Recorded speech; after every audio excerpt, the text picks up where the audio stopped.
I'm Mani from Ambigro Institute. See, आज हम आपको एक्सप्लेन करने वाले हैं फिजिक्स क्लास 11 का lesson number 3rd. Yes, class 11 physics and the lesson number is your 3rd. तो लेसन नंबर 3rd का बेटा आपके पास में नाम क्या था? वो नाम है हमारे पास में motion in a straight line. यानी कि इस वीडियो में हम जो चैप्टर करने वाले हैं उसका नाम है आपके पास में motion in a straight line. मतलब हम जो भी स्टडी करेंगे मोशन की वो सब के सब स्ट्रेट लाइन में ट्रैवल करेगी. क्या करेगी? स्ट्रेट लाइन में. और इस टाइप की मोशन को हम लोग क्या बोलते हैं? Rectilinear motion. क्या बोलते हैं हम लोग? Rectilinear motion. ठीक है, इसका मतलब ही यही है कि कोई भी ऑब्जेक्ट है आपके पास में वो मोशन में है बट एक स्ट्रेट लाइन में. किसमें? स्ट्रेट लाइन में. इसमें हमारे पास में नेक्स्ट टर्म आता है काइनेमैटिक्स. क्या आता है? काइनेमैटिक्स. काइनेमैटिक्स क्या है? ये भी एक ब्रांच ऑफ फिजिक्स है. क्या है ये? Branch of physics. इसमें भी हम लोग क्या करते हैं कि जो भी हमारे पास में डिफरेंट ऑब्जेक्ट है उनके मोशन के बारे में स्टडी करते हैं. बट ये तो हमको पता है कि काइनेमैटिक्स मीन्स मोशन की स्टडी करना. बट यहाँ पे हम जो भी मोशन का कॉज होगा मीन्स जिसके कारण वो मोशन प्रोड्यूस हुई है हम उसके बारे में स्टडी नहीं करेंगे. Means without knowing the cause of motion whenever we are going to study about the motion then that is called the kinematics. मतलब कि बिना कॉज को जाने कि किस कारण से वो मोशन हुआ, जब हम सिर्फ और सिर्फ मोशन की स्टडी करेंगे तो हम उसको बोलते हैं काइनेमैटिक्स. अब हम स्टडी करेंगे displacement, point of reference, frame of reference, path length और पोजीशन. तो देखिए हम क्या डिस्कस करने वाले. सबसे पहले हम डिस्कस करेंगे रेफरेंस पॉइंट.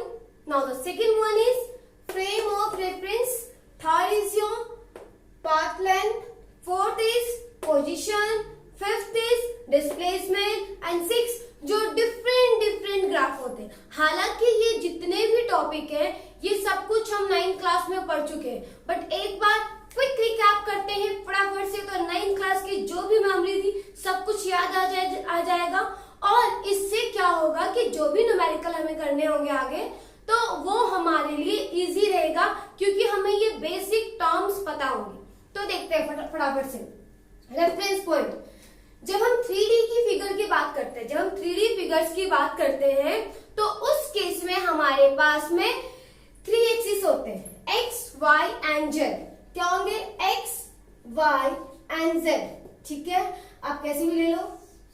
ये मैंने ले लिया एक्स, ये मैंने ले लिया वाई और ये मैंने ले लिया आपका जेड. जो भी 3D फिगर्स होते हैं उनके तीनों के तीनों ये कोऑर्डिनेट्स होते हैं.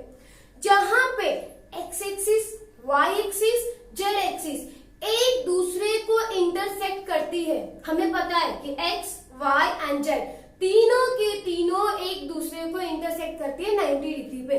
तो जहां पे ये इंटरसेक्ट करेगी वो पॉइंट हो जाता है 0 0 0. मीन्स एक्स एक्सिस भी 0, वाई एक्सिस भी 0 एंड जेड एक्सिस भी 0. अब अगर कोई ऑब्जेक्ट मेरा मोशन में है, अब उसने कोई पॉइंट अचीव कर लिया. सपोज उसके कोऑर्डिनेट्स थे A, B and C. A, B and C का क्या मतलब है?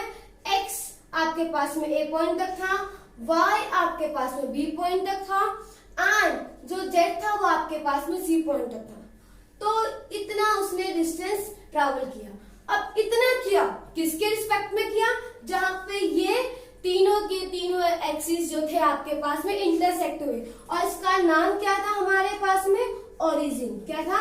ओरिजिन. यानी इस पॉइंट को, जो ओरिजिन, जिस पॉइंट के रिस्पेक्ट में हम किसी भी ऑब्जेक्ट की फाइनल पोजीशन को डिटरमाइन करते हैं then that point is known as your reference point. Reference का मतलब ही यही है कि हम किसके रिस्पेक्ट में देख रहे हैं.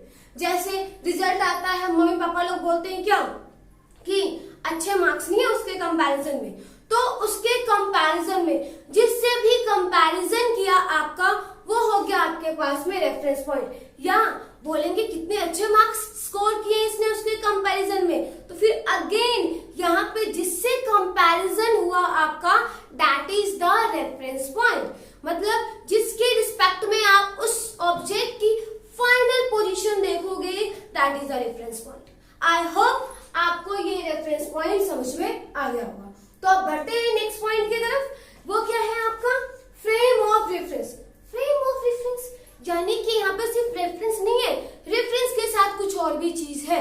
यानी कि यहाँ पे कुछ और भी हमारे पास में टर्म है जिसके बेसिस पे हम उस ऑब्जेक्ट की फाइनल पोजीशन के साथ साथ कुछ और भी मेजर करना चाह रहे हैं। यहाँ पे वो क्या होगा, जो एक्स्ट्रा इंस्ट्रूमेंट जो यूज करें, दैट इज द क्लॉक। ठीक है, यानी कि आपके पास में कितने टाइम में उसकी ये फाइनल पोजीशन अचीव हुई, तो उस चीज को हम बोल देंगे फ्रेम ऑफ रेफरेंस।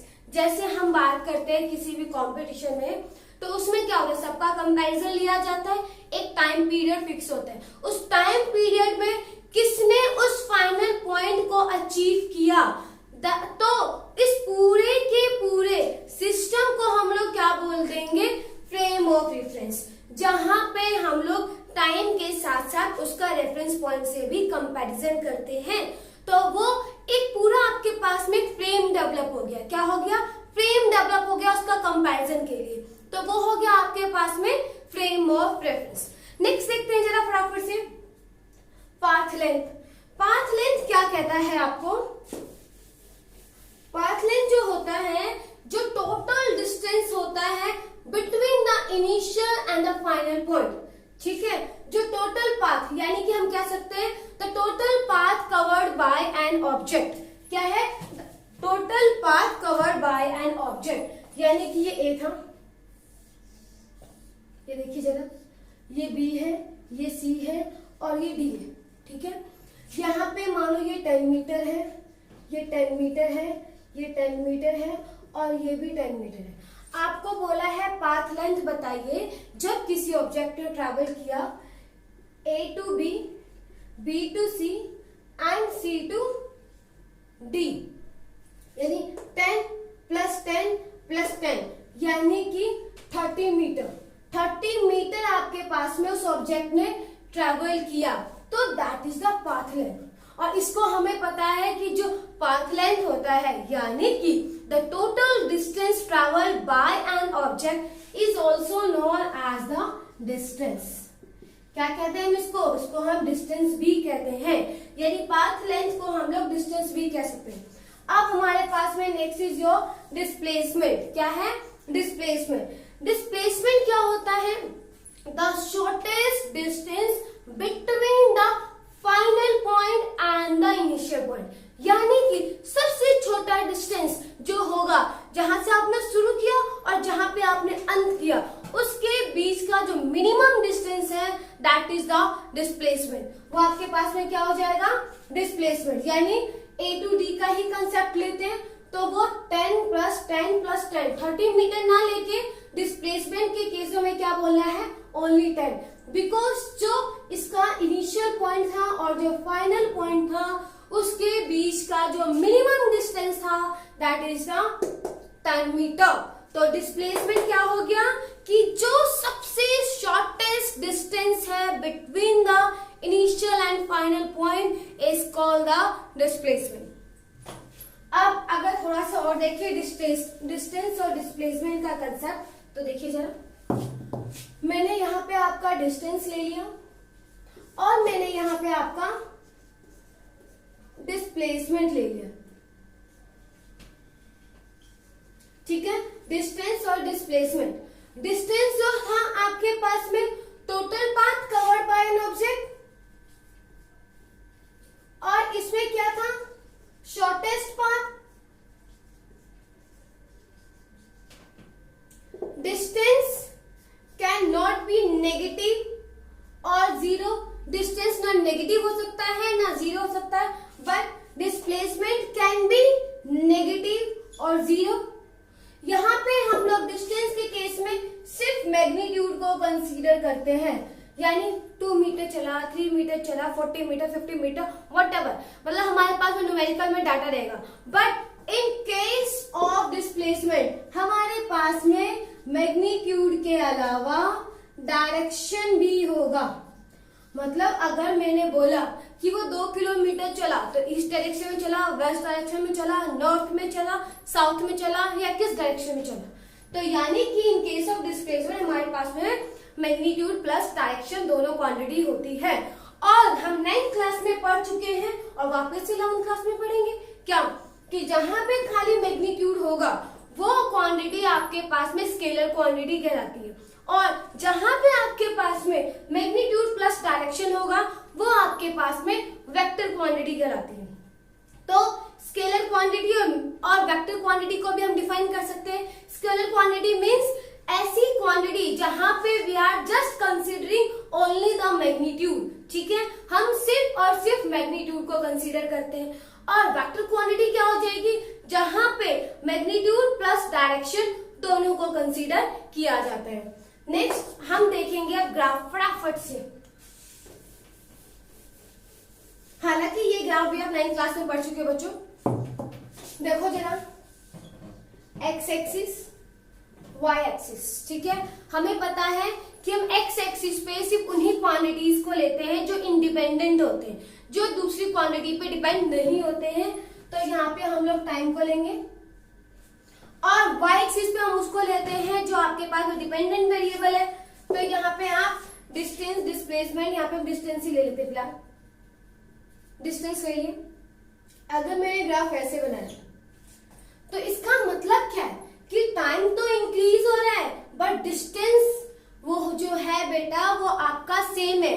क्या है, डिस्टेंस सेम है, मतलब टाइम बढ़ रहा है, डिस्टेंस सेम है, मतलब उसने कुछ ट्रैवल ही नहीं किया।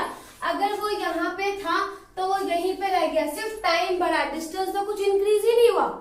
यानी कि वो ऑब्जेक्ट आपके पास में क्या है, रेस्ट में है, टाइम बढ़ रहा है, उसकी पोजीशन चेंज ही नहीं हुई, यानी कि initial and final point same है। तो जब initial and final point same होगा यानी कि उसने कुछ डिस्टेंस ट्रैवल ही नहीं किया है। यहाँ पे वो ऑब्जेक्ट जो था फाइनल और इनिशियल पॉइंट उसका सेम था, जिस पॉइंट पे था वो उसी पॉइंट पे रहा, ठीक है। नेक्स्ट इसमें देखते हैं हम यूनिफॉर्म वाले का, time and distance, straight line में ट्रैवल कर रहा है आपके पास में। Again this is one is your x axis, this is your y axis. Straight line, straight line का मतलब ही आपके पास में कि यूनिफॉर्म स्पीड है आपके पास में। यहाँ पे अगर हम इसको डिस्टेंस लेंगे तो यूनिफॉर्म स्पीड का है, अगर हम डिस्प्लेसमेंट लेंगे तो आपके पास में यूनिफॉर्म वेलोसिटी हो जाएगा। हमें पता है कि the rate of change of distance is known as speed और the rate of change of displacement is called velocity.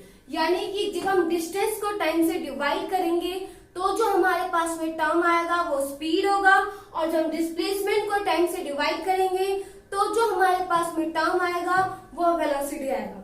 एक बार फटाफट से देखते हैं क्या क्या पढ़ा अभी हम लोगों ने। रेफरेंस पॉइंट, जिस पॉइंट्स को रेफर करके हम किसी भी ऑब्जेक्ट की फाइनल पोजीशन को जज कर रहे हैं। फ्रेम ऑफ रेफरेंस, जहां पे हम एक ओरिजिन, एक रेफरेंस पॉइंट भी ले रहे हैं और टाइम भी ले रहे हैं, उसके अकॉर्डिंग हम जज कर रहे हैं कि कितने चेंजेस आए, तो उस पूरे फ्रेम को बोल दिया गया फ्रेम ऑफ रेफरेंस। फिर हम लोग करेंगे, फिर हम लोगों ने देखा पाथ लेंथ, जो टोटल डिस्टेंस था आपके पास में, और the distance covered by an object, ठीक है।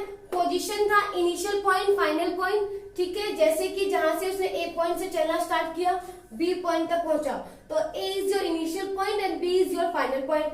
फिर पढ़ा हम लोगों ने डिस्प्लेसमेंट, डिस्प्लेसमेंट था आपके पास में the minimum distance between final and initial point, ठीक है। फिर हम लोगों ने पढ़ा अलग अलग ग्राफ के बारे में। अब हम लोग करते हैं एवरेज स्पीड, एवरेज वेलोसिटी। अब हम डिस्कस करेंगे कि एवरेज स्पीड और एवरेज वेलोसिटी क्या है। तो एवरेज स्पीड आपके पास में क्या, एक स्केलर क्वांटिटी है। क्या है ये, एक स्केलर क्वांटिटी है, यानी कि जहां पे सिर्फ मैग्नीट्यूड को कंसीडर किया जाता है। और जो एवरेज वेलोसिटी है आपके पास में, ये वेक्टर क्वांटिटी है, यहाँ पर मैग्नीट्यूड प्लस डायरेक्शन दोनों को कंसीडर किया जाता है। अब इसका फॉर्मूला देखते हैं फटाफट से। ये क्या हो जाएगा, टोटल पाथ लेंथ, यानी कि जो जितना भी उसने एक ऑब्जेक्ट ने ट्रैवल किया वो डिस्टेंस अपॉन में टोटल टाइम टेकन, ठीक है। बट स्पीड का मैंने आपको पहले ही बताया था, यानी आपके पास जब स्पीड होगा तो वो होता है rate of change of distance, और जहां पे रेट वर्ड आ गया it means you have to divide that term by time, ठीक है। तो यानी कि क्या हो जाएगा, डिस्टेंस अपॉन में टाइम। ये था आपके पास में स्पीड का फॉर्मूला। जब हम एवरेज स्पीड निकालेंगे वो हो जाएगा टोटल पाथ लेंथ अपॉन में total time taken by an object. चलो अब हम आते हैं एवरेज वेलोसिटी की तरफ। तो ये वेक्टर क्वांटिटी है, ठीक है। इसका फॉर्मूला क्या हो जाएगा, चेंज इन स्पीड, जो उसका जो पोजीशन था आपके पास में, सपोज फाइनल पोजीशन x2 था, x2 माइनस x1, जो टाइम टेकन था t2 माइनस t1, यानी एक ऑब्जेक्ट ने यहां से ट्रैवल किया था, यहाँ पे वो सपोज आपके पास में x1 पॉइंट था, ये x2 था, तो final point minus initial point. अब यहाँ पे 3 सेकेंड हो चुके थे इसको, और यहाँ पे 5 सेकेंड, तो हम लोगों ने 5 में से 3 को माइनस किया तो आ जाएगा जो भी उसका टाइम इंटरवल था, ठीक है। तो जब भी हम इस चेंज को कंसीडर करते हैं तो इस केस में हम लोग ये लगाते हैं डेल एक्स अपॉन में डेल टी। इसका मतलब ही है चेंज, ठीक है। इसका मतलब क्या है आपके पास में,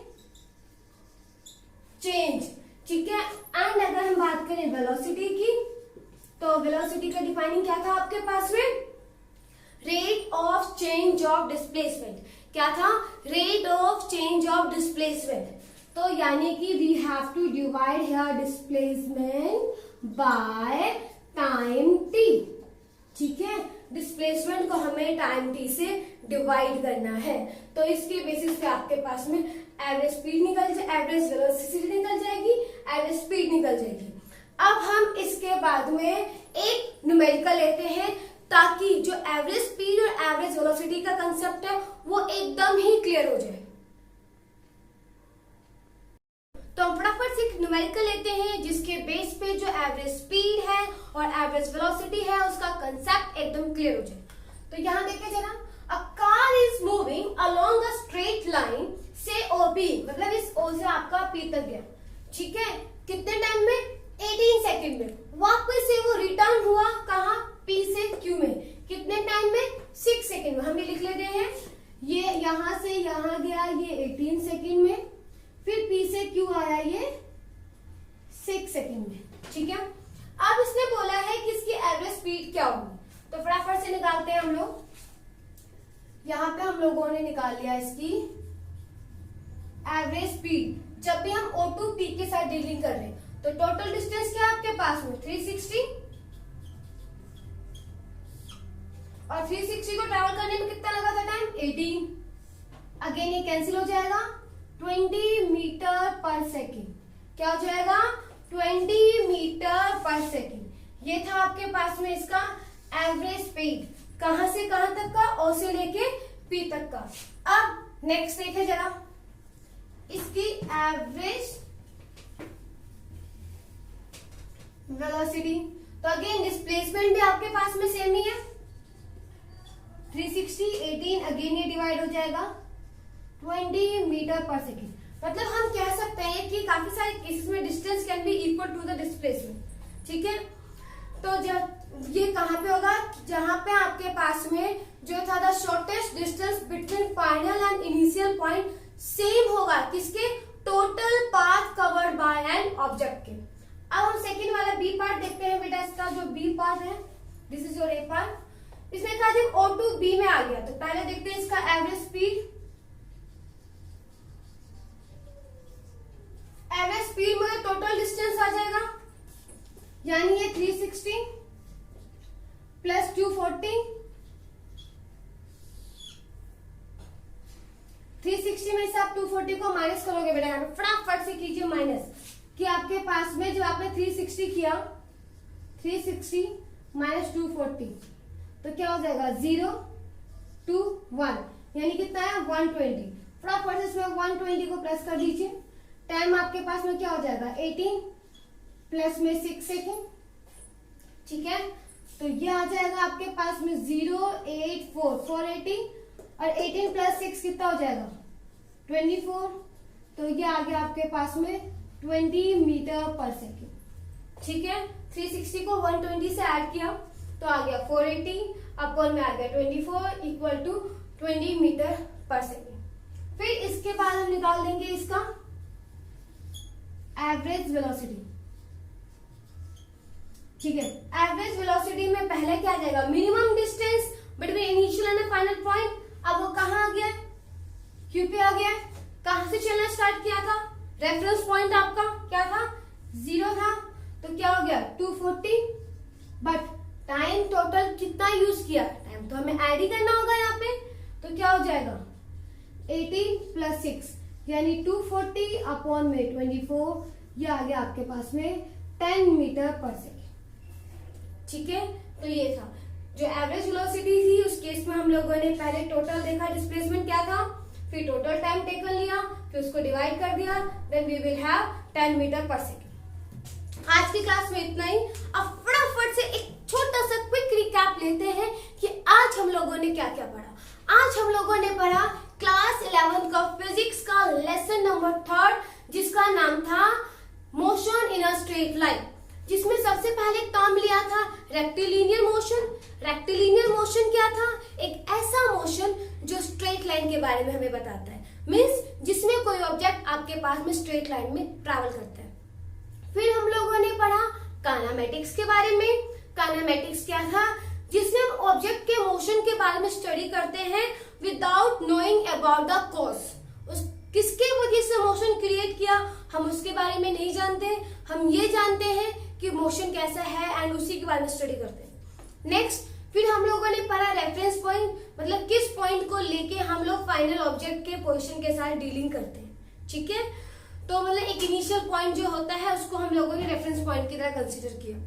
फिर हम लोगों ने पढ़ा फ्रेम ऑफ रेफरेंस, जहां पे हम लोगों ने रेफरेंस पॉइंट के साथ साथ टाइम को भी इंक्लूड कर दिया, एक फ्रेम प्रोवाइड कर दिया उस ऑब्जेक्ट के बारे में सब कुछ जानने के लिए। फिर हम लोगों ने पढ़ा पाथ लेंथ। पाथ लेंथ मतलब कितना फार है वो ऑब्जेक्ट अपने इनिशियल पॉइंट से। फिर डिस्टेंस, जो total path covered by an object. फिर हम लोगों ने पढ़ा displacement, the difference between final and the initial point. फिर हम लोगों ने पढ़ा speed, rate of change of distance. फिर हम लोगों ने पढ़ा velocity, rate of change of displacement. फिर हम लोगों ने पढ़ा एवरेज स्पीड, जितना भी उसका टोटल पाथ था that is divided by the total time taken. फिर हम लोगों ने पढ़ा एवरेज वेलोसिटी, मतलब चेंज इन डिस्टेंस अपॉन में चेंज इन टाइम। फिर उसके बाद हम लोगों ने ये न्यूमेरिकल किया, कुछ ग्राफ देखे थे हम लोगों ने। तो आपको कोई भी डाउट हो तो कमेंट सेक्शन में लिख के मुझे बताइए, किसी भी टाइप का न्यूमेरिकल हो, किसी भी टर्म में डाउट हो तो, या स्क्रीन पे जो हमारा एक नंबर शेयर हो रहा है उसके थ्रू भी आप मुझे अपने डाउट बता सकते हैं। जो फ्रेंड्स अभी अभी कनेक्ट हुए हैं वो हमारे चैनल को सब्सक्राइब कीजिए ताकि जो भी नेक्स्ट वीडियो हो उसकी नोटिफिकेशन फटाफट आपको मिल जाए। एंड अगर ये वीडियो अच्छी लगी, टॉपिक समझ में आया तो लाइक कीजिए वीडियो को, शेयर कीजिए वीडियो को। Thank you so much. I am